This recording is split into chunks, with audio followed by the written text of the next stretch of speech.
Gentleman yields back. We'll now move to the member questions under the 5-minute rule. I recognize myself for 5 minutes. Mr. Stallings, earlier this month, the SBA announced that it was expanding its investigation into the over $1 billion fund or fraud scheme that took place in Minnesota. This includes looking at an alleged organization involved called Feeding Our Future.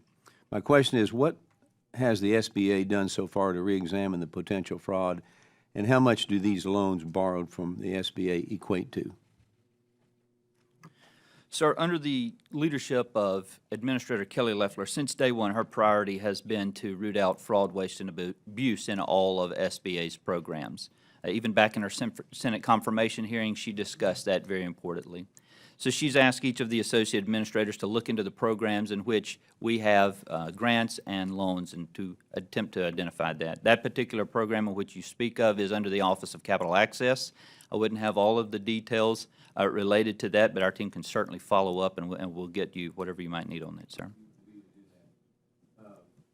Also want to express my sincere gratitude for the SBA's presence on the ground following the tragic flooding that took place in my state in central Texas in Camp Mystic.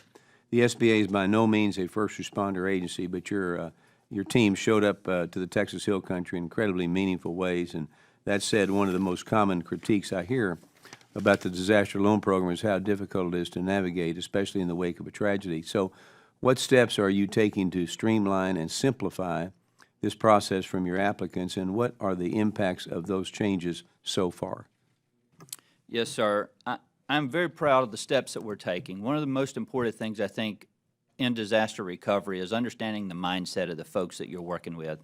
My experience as an emergency manager in Georgia, I understood that these folks have just come through the worst day of their life, and so something that's difficult or extremely critical makes it difficult to navigate. So we've brought back the human element. One of the most important things, I think, is to, one, sit down and ensure that our disaster recovery centers, our business recovery centers are fully staffed. Make sure we have empathetic listeners that can sit there and walk you through the process.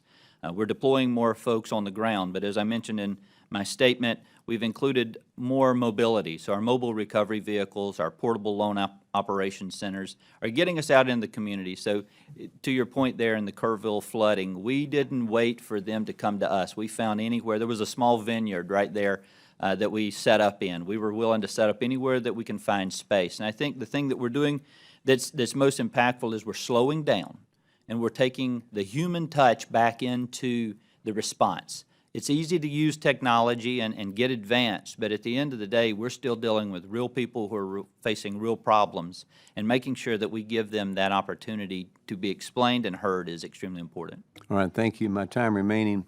Regarding the funding lapse that happened in October 2024 under the Biden-Harris administration, at that time, you were leading the Georgia Emergency Management Agency, and we're actively dealing with the fallout from Hurricanes Helene and Milton. So could you describe what you experienced at the state level when the SBA announced that disaster funds had been exhausted?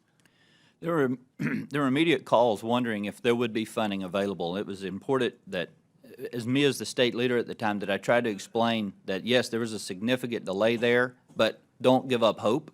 We have leaders in place that hopefully will figure this out. But it cast a significant amount of doubt in Georgia. I can speak solely on behalf of Georgia there, and I saw it throughout the region there that were impacted by states. I was talking with some of my fellow emergency managers there in Region 4, and we were trying to explain to our folks that were, again, facing the hardest times of their life what it would look like without having any type of federal response and recovery efforts, and that funding, as mentioned, how important it is to these small businesses and homeowners, renters that they can recover.